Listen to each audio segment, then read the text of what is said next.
L'actualité du continent africain, c'est tout de suite. Merci d'être des nôtres et sans perdre de temps, place au titre. Au Maroc, on se mobilise pour la Palestine. Ils sont nombreux et de tout horizon socio-professionnel à investir les rues de la capitale. On y dénonce notamment la normalisation du régime marocain avec l'entité sioniste.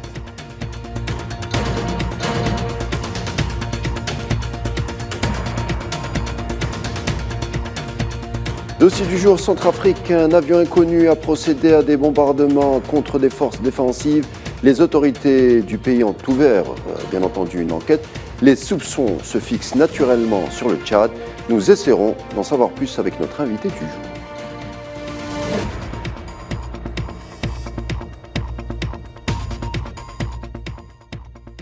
Netumbo Nandine Ditwa, retenez bien ce nom, elle pourrait tout bonnement être la première présidente du pays, ayant un long parcours en politique.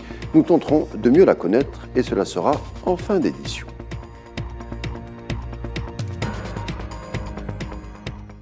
Bienvenue donc, et comme je vous le disais en titre, le Front populaire marocain se met aux couleurs de la Palestine.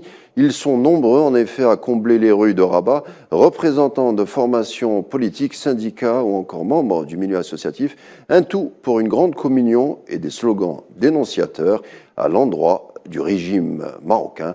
On critique sans hésitation bien sûr sa normalisation avec l'hydre sioniste. Le reste de détails, c'est avec Sofiane Baroudi.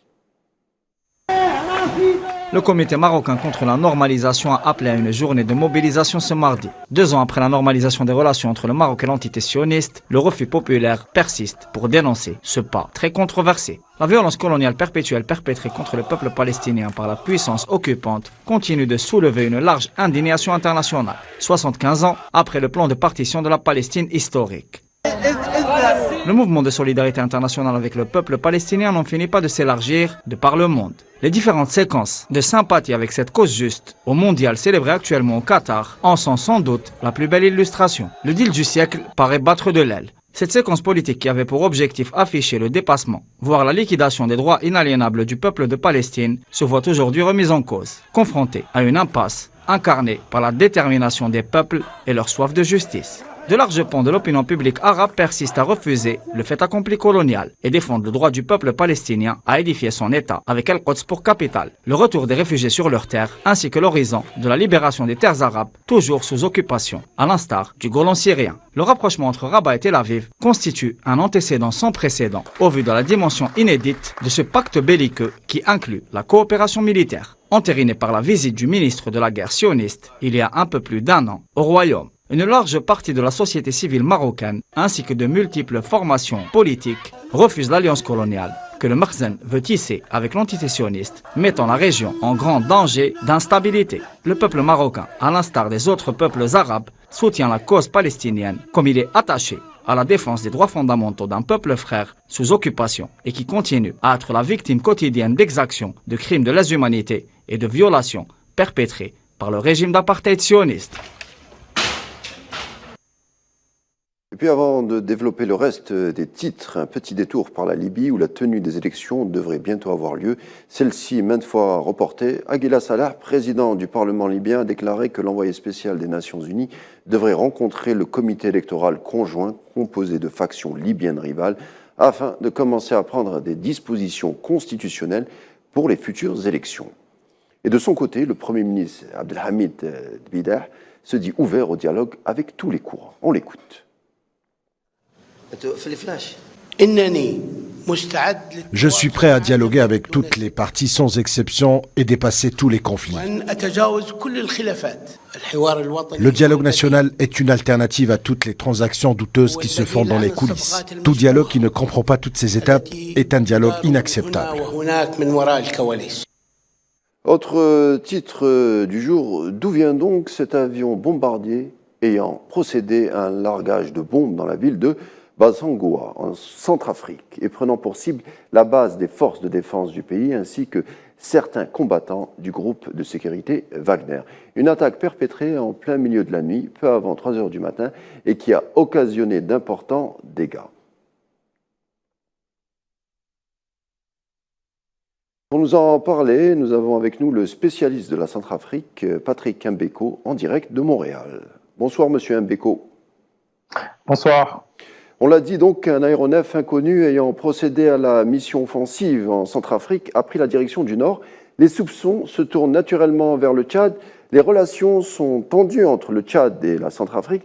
Bangui reproche à N'Djamena de laisser des groupes armés utiliser son territoire comme base de repli et d'avoir accordé l'asile à leur principal chef, l'ex-président François Bozizé. Est-ce pour autant suffisant pour accuser le régime de Mohamed Idriss Déby? Je pense qu'il est encore trop tôt pour le dire. Il faut attendre des enquêtes, comme l'ont dit, comme l'ont d'ailleurs préconisé les autorités centrafricaines. Ce qui est sûr, c'est que, et comme vous l'avez dit, les deux pays sont à couteau tiré depuis un moment. L'un et l'autre s'accusant bien entendu de soutenir des groupes qui sont hostiles en fait aux voisins. Mais dans le cas du Tchad, on sait par exemple que le chef rebelle tchadien qui se trouvait à un moment en Centrafrique est retourné au Tchad et occupe aujourd'hui une fonction au sein du système gouvernemental. Donc pour l'instant, je pense qu'il est encore trop tôt pour le dire.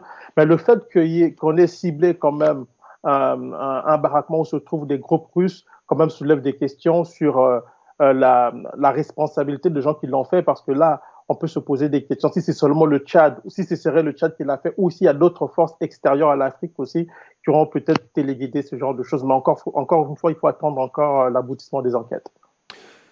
Patrick Mbeko, dernière question et rapidement. On a observé que les cibles françaises ont été particulièrement visées dans les pays d'Afrique francophone, comme en Centrafrique d'ailleurs. Mais ce pays peut-il si aisément couper les liens avec Paris du jour au lendemain sans en subir les conséquences? En d'autres termes, est-ce le début de la fin de la France-Afrique dans la région? Mais il faut dire qu'on parle beaucoup de la fin de la France-Afrique. Ce qu'on peut dire pour l'instant, c'est que la France-Afrique est vraiment en difficulté dans plusieurs zones, dans les pays de l'ancien précaré français, si on peut appeler ça comme ça. Ça, c'est une évidence. Alors, dans le cas de la Centrafrique, il faut quand même rappeler que c'est la France qui avait abandonné la France-Afrique, c'est qui a permis à la Russie, en fait, de profiter de ce vide-là pour se positionner dans ce pays-là. Du côté de la France, on n'est pas content parce que on estime que la Centrafrique est un précaré et que même si on l'a lâchée, elle ne doit pas se tourner vers d'autres acteurs, ce qui n'est pas acceptable aujourd'hui au XXIe siècle. Maintenant, est-ce que la Centrafrique a les moyens de sa politique? Je pense que oui, puisqu'il y a d'autres offres avec la Russie, mais aussi avec d'autres grandes puissances aussi qui se positionnent sur le continent africain, mettant à mal la position de la France dans ces précarés africains pendant très longtemps. Merci pour vos éclaircissements. Patrick Mbeko, spécialiste de la Centrafrique, mais pas que, vous étiez en direct avec nous à partir de Montréal. Et puis en Somalie, on en avait parlé hier, fin du calvaire des résidents de cet hôtel au centre de Mogadiscio, attaqué par le groupe extrémiste du Chebab. 8 civils ont trouvé la mort, on en avait parlé hier.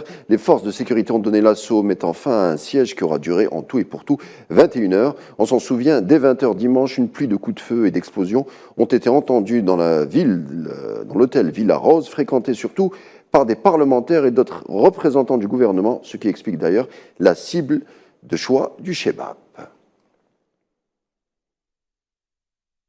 Toute autre chose à présent, direction la Namibie, elle sera peut-être la première femme à occuper le poste suprême puisque le parti au pouvoir, le SAOPO, a désigné Notumbo Nandi-Ndaitwah comme nouvelle présidente, faisant d'elle la favorite pour succéder à l'actuel président Hage Geingob lors des prochaines élections nationales de 2024. Cette ancienne ministre des Affaires féminines est âgée de 70 ans. Elle occupe le poste de vice-premier ministre de la Namibie depuis 2015 et deviendra probablement la première femme présidente du pays.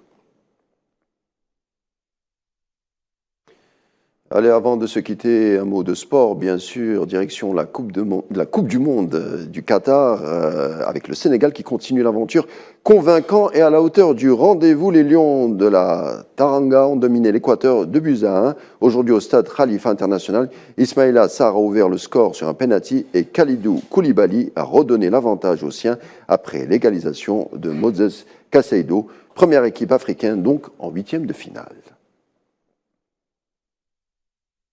Voilà, c'était tout pour votre tour d'horizon continental. Merci de l'avoir suivi. Tout de suite, la suite des programmes sur AL24. Je vous souhaite une agréable soirée.